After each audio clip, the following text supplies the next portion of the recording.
I am so proud of the fact that we engineer our products, we build our products, and we serve our products right here in America.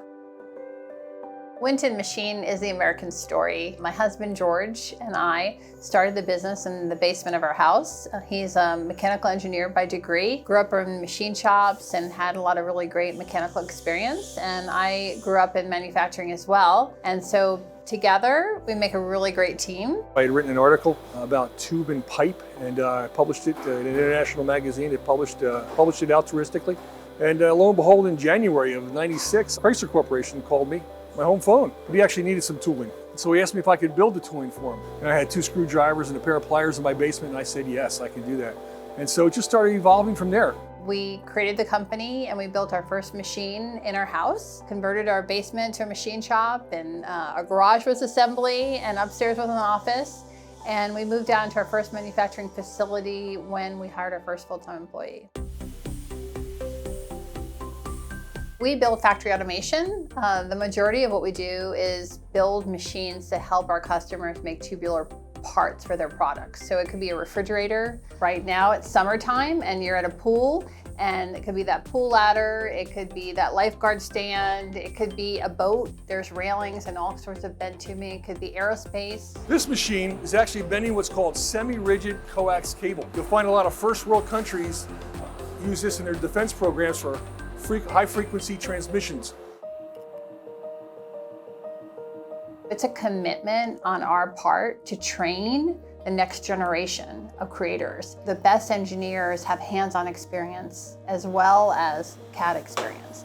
And so that's where employers like Winton Machine have to dig in and have to help educate that workforce and give them hands-on experience.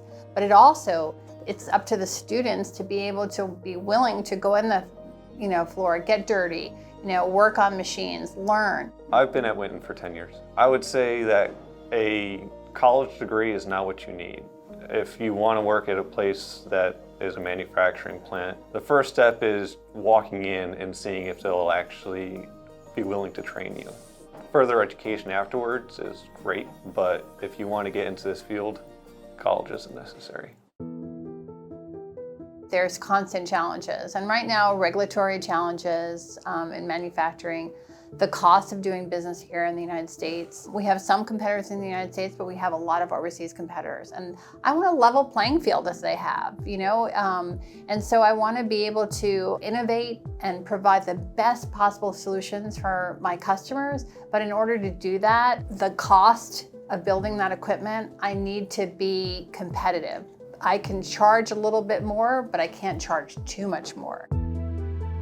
Unfortunately, they're not completely made in America. Yes, we cut all the steel here, and we fab a lot of parts right here.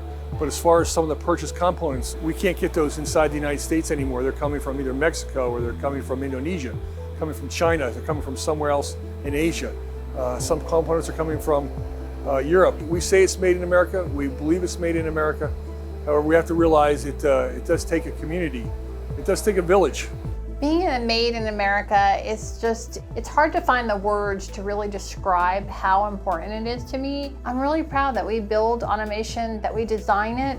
We do all the creative here, but we also build it, and we really care about our customers and making sure we build the best products that we're proud of right here in America.